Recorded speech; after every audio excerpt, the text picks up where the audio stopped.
اور نہ ہی سنی.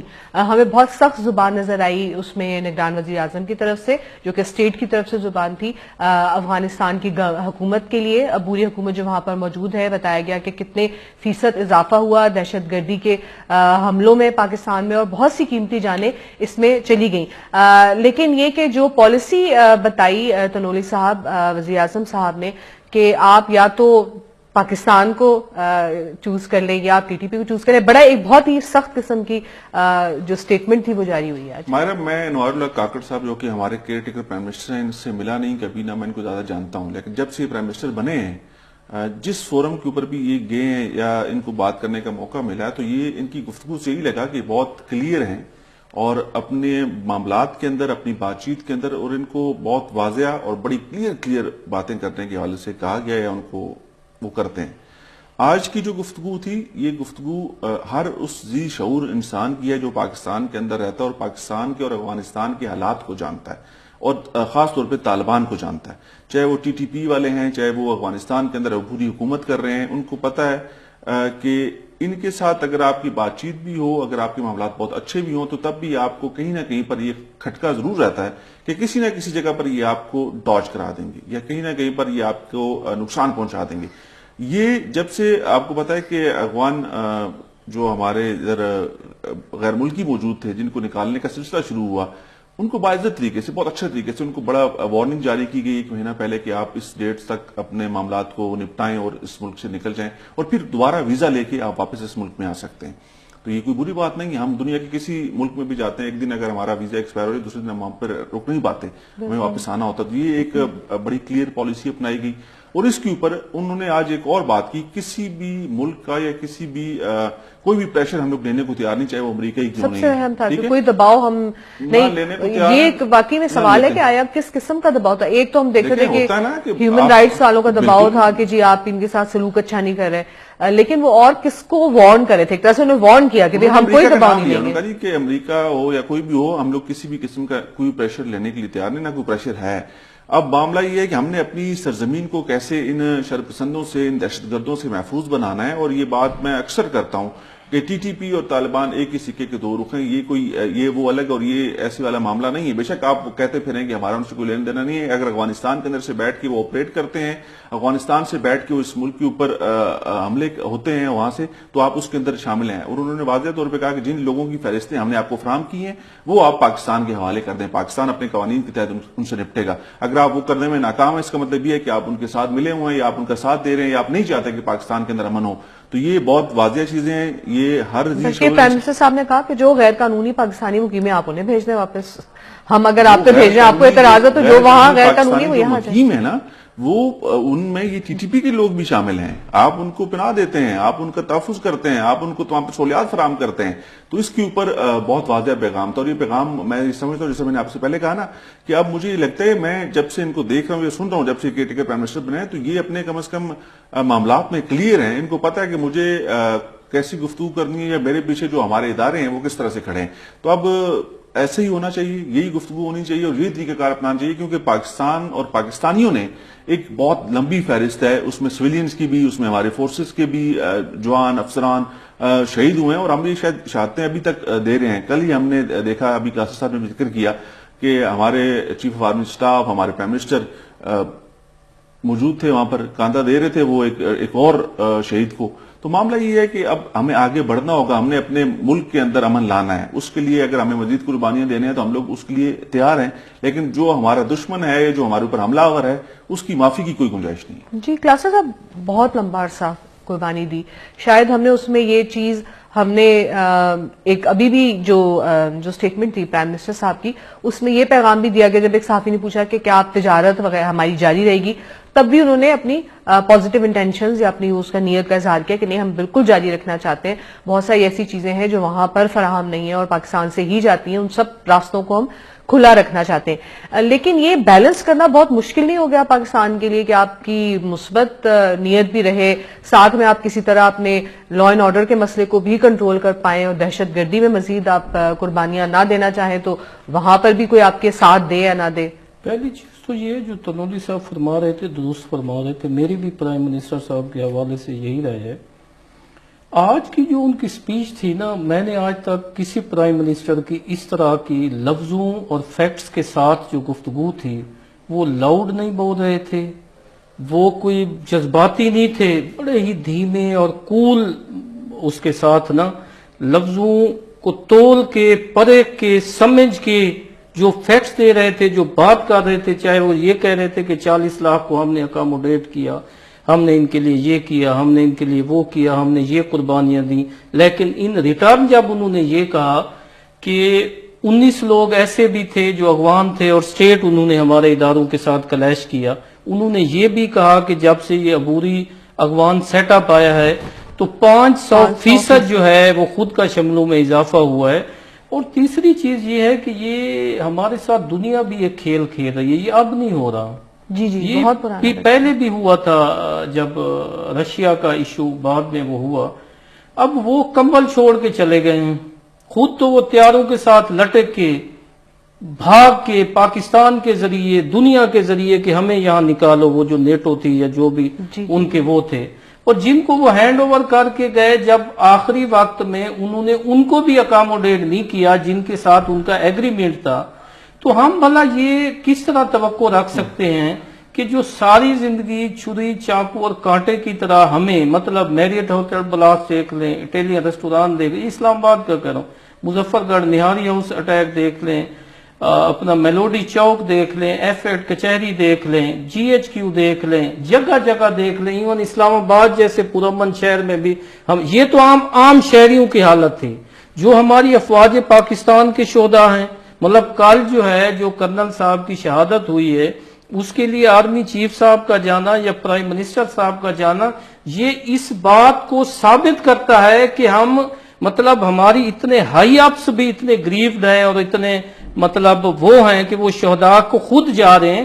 اس چیز کو ہماری پولیٹیکل لیڈرشپ کو بسات احترام اب مولانا فضل الرحمان صاحب کے اس پہ ہوا، ان کے لوگوں پہ بھی ہوا، ڈیرہ اسماعیل خان میں بھی ہوا، بلوچستان میں بھی ہوا، یہاں وادی تیرہ میں بھی ہوا، سو یہ بہت بڑے واقعات ہیں۔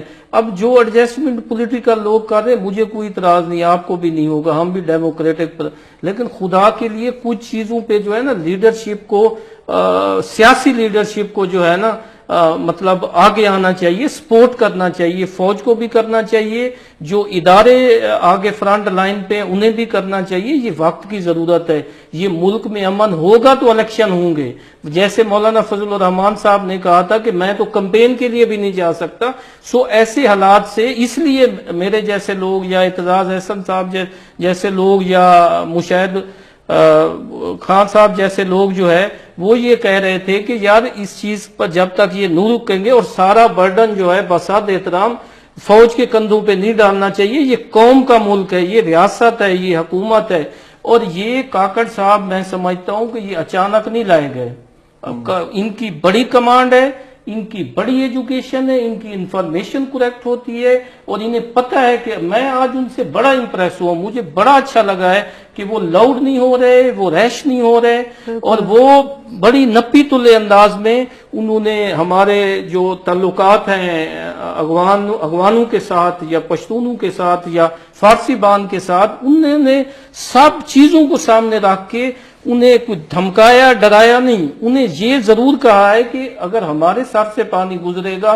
تو لا محالہ ہمیں وہ لوگ چاہیے ہوں گے جو آپ کے لیے غیر ملکی ہیں یا وہ ٹی ٹی پی کے ہیں یا وغیرہ وغیرہ جو بھی ہیں جیسی شکل میں ہیں۔ اور میں سمجھتا ہوں کہ اس وقت بے حد ضرورت ہے ہماری پولیٹیکل لیڈرشپ کو، چاہے وہ نون لیگ کی ہے، پیپلز پارٹی کی ہے، جس کی بھی ہے، مولانا فضل الرحمان صاحب کی ہے، وہ صرف ایک مذمتی بیان اپنے پی آر او سے جاری نہ کرایا کریں، وہ اسی طرح جس طرح کاکڑ صاحب نے آج میسج دیا ہے، وہ پالیٹکس کو سمجھتے ہیں، وہ ریجنل پالیٹکس کو سمجھتے ہیں، وہ ان خفیہ ہاتھوں کو سمجھتے ہیں، اور امریکن نے بھی کہا ہے، شاید آپ کے نوٹس میں نہیں ہے، امریکن نے کہا ہے کہ ہم بات کریں گے، اس لیے کاکڑ صاحب نے کہا ہے کہ ہم کسی دباؤ میں نہیں آئیں گے۔ ان کے اسٹیٹ ڈپارٹمنٹ نے ایک اسٹیٹمنٹ دی ہے کہ ہم اس حوالے سے بات کریں گے۔ میرا خیال ہے امریکن کو بھی نہیں کرنا چاہیے، ہمیں اکیلا چھوڑ کے، پہلے بھی ہم اسی خون 80,000 ہمارا شہید ہے، 80,000 بندہ ہم دے چکے ہیں فوج پاکستان کا، سویلین کا، دوسرے کا. اب بھی اگر آپ اسی سال کا دیکھ اگر ابھی بھی یہی وہی کیونکہ اگر یہ فیصلہ ہوا ہے نا، میں یہ سمجھتا ہوں کہ امریکہ کو اس کے حوالے سے بڑا واضح پیغام دے دیا گیا تھا کہ ہم اس کے اندر کسی بھی قسم کی کوئی رکاوٹ نہیں کر چاہیں ہی گے. نہیں سکتے، اور رکاوٹ آج برداشت ہمارے کر ہی نہیں خیبر سکتے. نیوز کے کورسپونڈنٹ نے کوئی وہاں سے choice کوشچن نہیں ہے. کیا پرائم منسٹر صاحب سے، اشفاق بنگے صاحب وہاں پر موجود تھے. انہوں نے کہا جی کہ وہ افغانستان کے اندر جو لوگ جا رہے ہیں وہ کہہ رہے ہیں جی کہ ہم تو پاکستانی ہیں.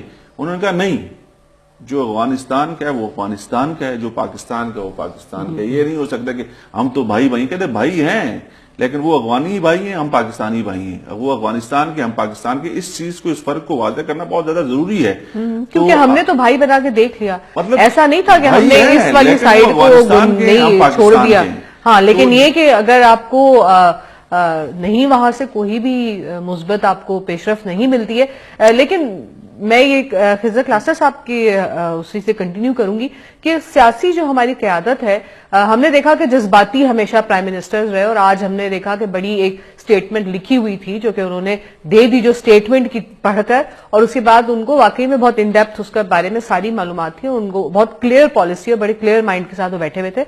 لیکن ہمیں اپنی سیاسی قیادت کی یہ کلیئر مائنڈ نظر نہیں آتی.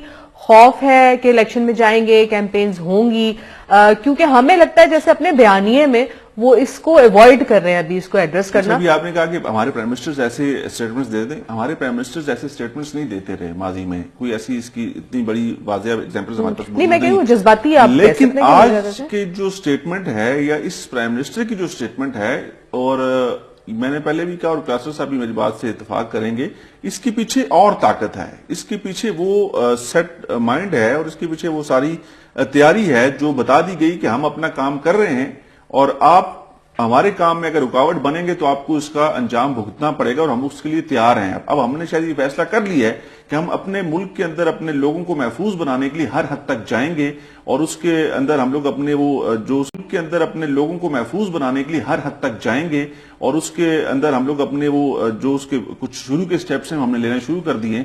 اور جہاں تک بات ہماری پولیٹیکل لیڈرشپ کی ہے، تو ہماری سیاستدانوں میں میری ذاتی رائے، میں کوئی اس سے اختلاف بھی کر سکتا ہے، میری ذاتی رائے یہ ہے کہ یہ شاید اپنی باری باری اور اپنے معاملات کے لیے اپنے آپ کو بہت محدود کر کر اس طرح کی گفتگو کرتے ہیں. حالانکہ بلاول بھٹو زرداری صاحب نے جب وہ فورن منسٹر تھے انہوں نے بھی بڑا سخت سٹانس رکھا ہے اس حوالے سے، لیکن سیاستدان بہت محتاط انداز میں آگے بڑھتے ہیں، اور شاید ان کو خطرات بالکل ہوتے ہیں. مولانا فضل الرحمان صاحب کی مثال ہے، انہوں نے بھی کہا کہ کیمپین کرنی مشکل ہے. ہم نے ANP کی قیادت کو، ان کے بڑوں کو شہید ہوتے ہوئے دیکھا، ان کو جلسے کرتے ہوئے ہم لوگ دیکھتے تھے. جب بھی وہ جاتے تھے ان کو مشکلات کا سامنا ہوتا تھا. ہمارے پاس محترمہ بینظیر بھٹو کی شہادت ہمارے سامنے ہے، تو بہت سارے مسائل ان کو فیس کرنے پڑتے ہیں. جب ادارے اور ریاست کے پیچھے پھر وہی بات کرتے ہیں کہ ہماری ملٹری اسٹیبلشمنٹ ہے. ملٹری اسٹیبلشمنٹ نے جب کچھ چیزیں طے کر دی ہیں اور سیاستدانوں نے ان کے ساتھ دینے کا فیصلہ کر لیا ہے، تو پھر قربانیاں بھی ہوں گی لیکن اس کے نتائج بھی ہوں گے. صحیح. تو یہ جو ہم کہہ سکتے ہیں کہ جو بیرونی دباؤ کی جب بات کی جاتی ہے، تو ہم نے یہ دیکھا کہ بیرونی جو خطرات ہیں وہ بھی اس کے ساتھ مل جاتے ہیں. جیسے کہ جو مشیر دفاع ہیں اس وقت انڈیا میں، انہوں نے تو بلکہ کہا تھا کہ تحریک طالبان کے بارے میں افغانستان کی جو ہے کہ آپ پیسے دیں اور انہیں خرید لیں. تو ہم نے پیسے دیے اور ہم نے خرید آئی ہے جب جو پچھلی گورنمنٹ تھی کرزئی صاحب کی، اس کے دوران میں. تو تب بھی ہم نے دیکھا، اور ہسٹری میں بھی یہی کہا جاتا ہے کہ ہمیشہ یہی ہوا، اور انفارچونیٹلی ہم نے دیکھا کہ ان کو سارے کا سارا ملبہ وہ پاکستان پر ڈالتے ہوئے نظر آئے افغانستانی، کی شاید ان کے مسائل کی جڑ جو ہے وہ پاکستان تھا. تو یہ سیاست ہے ہماری ریجنل پولیٹکس جس کو کہتے ہیں، اس میں امریکہ بھی جب آیا تو اسے پاکستان پہ ڈال دیا، رشیا نے بھی ہم پہ ڈال دیا، انڈیا نے بھی جو میس اپ کیا افغانستان میں، وہ سارا کا سارا ملبہ کیوں آخر پاکستان کے اوپر ڈل جاتا ہے؟ ایک تو ہماری جغرافیائی جو وہ ہے لوکیشن ہے، وہ ہمارے لیے بہت بڑا مسئلہ ہے. اور جس جگہ ہم رہ رہے ہیں وہ کامن کنٹریز نہیں ہیں. مطلب ایران کو دیکھ لیں، ایک بڑا اسٹرینگتھن ملک اور ایک بڑا اپنے دفاع کے حوالے سے. اب رشیا کو دیکھ لیں، ایٹمی طاقت. اب چین کو دیکھ لیں کہ امرجنگ جو ہے پاور جو ہے وہ آ رہا ہے. انڈیا کو دیکھ لیں، وہ ایک ٹیک آف کر رہا ہے. اور پھر انڈیا نا ہمیں سرے سے تسلیم ہی نہیں کرتا. مطلب ان کی حد ہے کہ مطلب کرکٹ ہو رہی ہے، ورلڈ کپ ہو رہا ہے، ایٹ دی لاسٹ اینڈ تک بھی صحافیوں کو انہوں نے ویزے نہیں دیے تھے، پبلک کو تو دیے ہی نہیں. مطلب اس سے بڑا کوئی ان کا ہمارے ساتھ جو ہے ہمارے جیسے لوگ کہتے بھی ہیں کہ نہیں ہماری اسٹیبلشمنٹ کو بات کرنا چاہیے، پالیٹیشین کو کرنی چاہیے، لیکن نتیجہ یہ ہے کرکٹ ہے جس میں امن سے ہم لوگ جواباً انہوں نے کیا کیا ہے، مطلب بارڈر کے ساتھ ملک ہے، اتنی بڑی سرحد ہے، اتنی بڑی تاریخی طور پہ ہم اکٹھے رہے ہیں، مطلب مودی سرکار نے ویزے دینے سے بھی وہ کر دیا، جو ٹریٹمنٹ وہاں پہ ہمارا کوئی مطلب بندہ نہیں تھا۔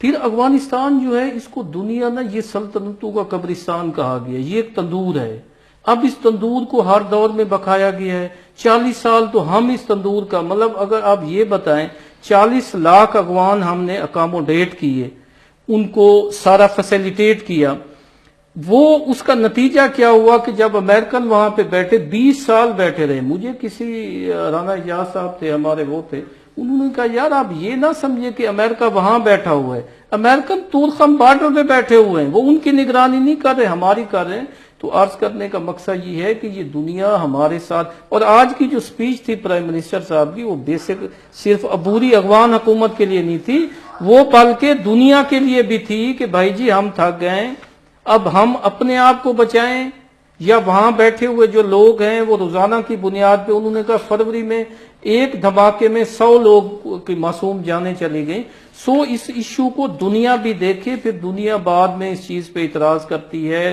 آبجیکشن کرتی ہے کہ جی فلاں نہیں ہو۔ اب ہماری اتنی اکانومی نہیں ہے کہ ہم ٹیررزم کے لیے اتنا پیسہ خرچ کریں، اتنا ڈیفنس پہ خرچ کریں، پھر لوگوں کے ساتھ معصوم لوگوں کی لاشیں اٹھائیں، تو یہ ایشوز ہمارے ہیں۔ ہمارے ساتھ ٹیلی فون لائن پر عافیہ سلام صاحبہ موجود ہیں، کلائمیٹ کے اور موسمیاتی تبدیلی کے اوپر اگر بات کی جائے تو بہت بڑا نام ہے پاکستان کا۔ آج ہم عافیہ صاحبہ آپ مجھے سن سکتی ہیں؟ جی جی مجھے آواز آ رہی ہے۔ جی جی ویلکم ٹو دا شو، بہت بہت شکریہ آپ پروگرام میں ہمارے شامل ہوئی۔ تمام سیاسی مسائل کا اور ہم نے جو تھا وہ بین الاقوامی مسائل کا ذکر کر لیا، لیکن اس وقت سب سے بڑا مسئلہ جو ہے وہ یہ نظر آتا ہے کہ کلائمیٹ چینج یا موسمیاتی تبدیلی اور اس کے ساتھ جڑے ہوئے معاملات جو ہیں وہ ہماری سیاست کو بھی اب اثر انداز بہت بری طرح سے ہو رہے ہیں۔ ہم نے دیکھا کہ آج بھی پی ایم ایل این نے اپنا جنرل کونسل کا اجلاس جو تھا وہ ملتوی کر دیا، ختم کر دیا، جو 11 نومبر کو ہونا تھا، کیونکہ لاہور میں ایمرجنسی بھی لگ گئی ہے، دفعہ 144 لگ گئی ہے۔ تو یہ تو لگتا ہے کہ الیکشن کو بھی موسمیاتی تبدیلی ہمارے بہت بری طرح اثر انداز ہوگی۔ آپ کے ہم ویوز لینا چاہتے تھے اس کے بارے میں۔ دیکھیے الیکشن کے بارے میں تو میں نہیں کہہ سکتی، ویسے بھی وہ جس موسم میں اناؤنس کیے گئے ہیں اس میں تو آپ دیکھیے کہ ملک کے بہت بڑے حصے میں کافی ٹھنڈ ہوتی ہے، بلکہ کئی علاقے تو برف میں گھرے ہوتے ہیں جو ہمارے نارتھن کے ایریاز ہیں، بلوچستان کے بہت سے علاقے۔ تو اب وہ الیکشن تو ایک سیاسی اس کی ایک وجہ ہے کہ کیوں انہوں نے جس طرح سے دن گن کے اور وہ سینسس وغیرہ کو کمپلیٹ کر کے ڈیلیمیٹیشن کمپلیٹ کرنے کے بعد وہ اس تاریخ تک پہنچے۔ تو یہ تو ایک اب مجبوری ہے، وہ کانسٹیٹیوشنلی اب آپ کو کروانے ہی کروانے ہیں۔ لیکن موسمیاتی تبدیلی جو ہے اس کے تو اثرات اپنے کسی نہ سیاست کو نہ کسی سیاسی ٹائم لائن کو فالو کرتے ہیں، وہ تو اپنا ایک اثر دکھاتے چلے جائیں گے۔ تو اگر یہ آج ایک اجلاس ان کا کینسل ہوا ہے، کل آپ کا کوئی بہت بڑا کوئی کمرشل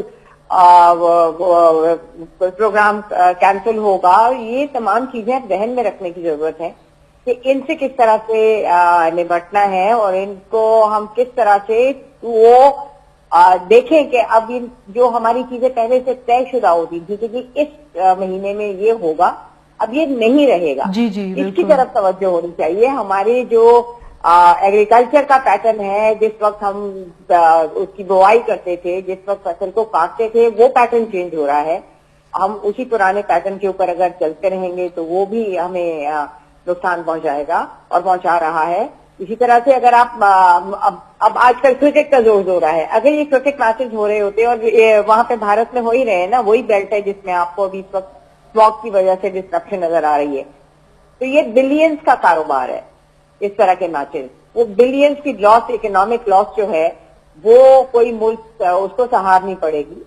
تو یہ پوری دنیا میں یہ جو اس طرح سے تبدیلی آ رہی ہے، ہر شعبے کو اس کے ساتھ ایک تو اس کی آگاہی ہونی چاہیے، اور انہیں اپنے جو پروگرامز ہیں اور اپنے جو کام کرنے کے طریقے ہیں ان کو اس کے مطابق ٹیلر کرنا پڑے گا، ورنہ یہ تو اس نقصان سے نہیں بچ سکتے. جی عافیہ صاحب، ایک تو یہ کہ جو ہم موسمیاتی تبدیلی میں ہم کہتے ہیں کہ ہم اتنا کنٹریبیوٹ نہیں کرتے ایک مطلب ترقی پذیر ملک میں کہوں گی، یا ترقی جو ابھی ہم رستے میں ہی ہیں، جو ترقی یافتہ ممالک ہیں ان کی طرف سے زیادہ یہ مسئلہ ہمارے ملک میں آتا ہے اور ہمارے ملک کو متاثر کرتا ہے. تو ہم میٹیگیٹ تو نہیں کر سکتے، ختم نہیں کر سکتے اس مسئلے کو، لیکن ہم اڈیپٹیشن یا ہم اس کے مطابق اپنے حالات کو ڈھال سکتے ہیں. لیکن یہ کہ ہم کیا آپ کے خیال میں جو بھی میئرز لی گئی، اور خاص طور پہ ابھی جو اسموگ کے لیے میئرز لی جا رہی ہیں کہ دفعہ 144 لگا دی گئی وغیرہ تاکہ لوگ گاڑی کم استعمال کریں، یہ کافی ہے اڈیپٹیشن کے پروسیس میں، یا ہمیں ابھی بہت سنجیدگی سے بیٹھ کے سوچنا پڑے گا؟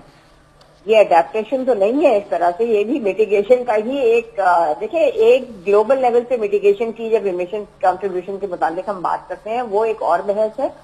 لیکن ہر وہ کام ہمارے اپنے لیول پہ جس کی وجہ سے کوئی افسری آ رہی ہے اس کو میٹیگیٹ ہم کر سکتے ہیں. جو کام کوئی کام کرنے کی وجہ سے اگر خرابی آ رہی ہے تو وہ کام نہ کر کے اس چیز کا اثر ظاہر کر سکتے ہیں نا، میٹیگیشن یہی ہے. تو ہمارے ہاں یہ سلسلہ جو ہے یہ آپ کی فیول کی لو کوالٹی کی وجہ سے ہے. جب اس کے اوپر پہلے بات چیت ہوتی تھی تو سارا الزام کسانوں پہ دھر دیا جاتا تھا، جی جی، اور کہ جی وہ اسٹبل برننگ کرتے ہیں. اور انڈیا سے پہلے تو یہ تھا کہ انڈیا سے آتی ہے، اب سب نے دیکھ لیا کہ نہیں انڈیا سے نہیں آتی ہے، یہ پوری بیلٹ ہے. پاکستان میں بھی اسٹبل برننگ ہوتی ہے اور انڈیا میں بھی ہوتی ہے خاص موسم میں اگلی فصل تیار کرنے کے لیے. پھر جب اس کے اوپر ریسرچ ہوئی تو پتا چلا کہ یہ تو ہماری گاڑیوں کے جو فیول کی پور کوالٹی ہے اس کا بہت بڑا حصہ ہے.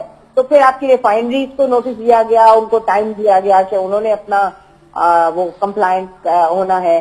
آپ کی جو اینٹوں کے بھٹے ہیں اس میں وہ زگ زیگ ٹیکنالوجی لائی گئی تاکہ کم پولیوٹ کریں. تو وہ پوری طرح تو نہیں لاگو ہوئی، چند ان کے اینٹوں کے بھٹوں کو اس طرح سے کرنے سے تو آپ نے مسئلہ حل نہیں کر لیا. آپ کے انڈسٹریل فیومز جو ہیں شہروں کے آس پاس وہاں پہ آپ دیکھیں نا تو اس کے اوپر کتنی کمپلائنس ہے. تو یہ تو پورا ایک مکس آف پرابلمز ہے اور اس کو میٹیگیٹ ہم ہی کریں گے، اس کو کوئی اور نہیں میٹیگیٹ کرے گا. یہ ساری پرابلم ہمارے اپنے کنٹرول میں ہے اور ہمارے اپنے پیدا کرنا ہے.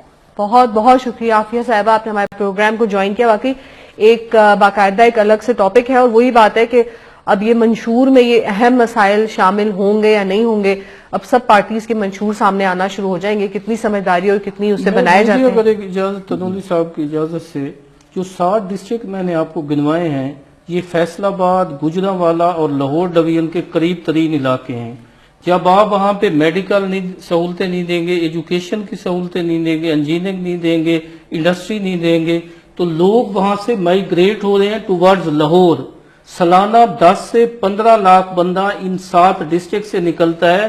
جب وہ لاہور میں داخل ہوتا ہے تو لاہور کا پورا سسٹم ڈسٹرب ہوتا ہے. لوکل ایشوز اپنے ہوں گے. جب تک یہ کیوں چلاتے ہیں چین میں جی بلٹ ٹرین چلا دی 400 کلومیٹر، اس لیے کہتے ہیں لوگوں کو روکا جائے. میں ریکویسٹ کروں گا کہ اس مسئلے کا حل یہ ہے کہ یہ جو 7 ڈسٹرکٹ ہیں خوشاب، میاں والی، بکھر، لیا، مظفر گڑھ، جھنگ، چنیوٹ، ان کو آپ میڈیکل کالجز دیں تاکہ لوگ رکیں، ٹیچنگ ہاسپٹل دیں، ان کو ہائی کورٹ دیں، ان کو ڈویژنل ہیڈ کوارٹر دیں، صاف پانی دیں تاکہ لوگ جو ہے بڑے شہروں اپنے علاقوں میں رکیں نہ کریں. ورنہ لاہور جو ہے سانس لاہور کا بند ہو رہا ہے. ہم پھر اب مطلب حد یہ ہے، ایک طرف لاہور بند ہو رہا ہے، دوسری طرف لیا، بکھر اور وہاں پہ تھل جیپ ریلی کرائی جا رہی ہے. ایک نیچر جو ہے صحرا کی اس کو ڈسٹرب کیا جا رہا ہے. مطلب یہ الٹا کوئی مطلب سسٹم چلا ہوا. ایک طرف ایک 144 لگا کے لاہور بچا رہے، دوسری طرف گرد اڑا کے نیچر کو خراب کر رہے ہیں. Sorry sir. ہاں جی تو صاحب میں یہ چاہ رہا تھا کہ دیکھیں ہم نے پچھلے دور میں پاکستان تحریک انصاف کی جب حکومت تھی تو ہم نے اس طرح کے بہت سارے پروجیکٹس اور پلانز دیکھے کہ آنے والے دنوں میں ہم لوگ یہ کریں گے، اور یہ ایک بہت اہم مسئلہ ہے. اس کے اوپر ہمارے اس وقت کے پرائم منسٹر بہت بات کرتے تھے. ساتھ ہی ایک بات وہ اور کرتے تھے کہ 2025 میں آپ کو پانی کی شدید مشکلات کا سامنا ہوگا. ہم نے ڈیم بنانے، وہ ڈیمز والا جو چکر تھا یا جو اس کے اوپر اس وقت کی کاوشیں یا کوششیں تھی وہ آج کل ہمیں شاید لگتا ہے کہ ٹھنڈی پڑ گئی ہیں.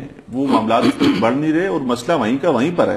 2025 کے اندر پانی کے ہمیں شدید بحران کا سامنا ہوگا. ابھی سے ہمیں نظر آ رہا ہے کہ جو پانی موجود ہے وہ بھی صاف نہیں ہے. یہ بھی ایک بہت بڑا ٹاپک ہے کہ آپ نے صاف پانی لوگوں کو دینا ہے. کہاں آپ کی ایک انسانیت بھی ہوتی ہے، پھر آپ کی بین الاقوامی کمٹمنٹس میں ہیں، نیشنل کمٹمنٹس ہیں اس کے اوپر کہ آپ لوگوں کو صاف پانی پہنچائیں گے.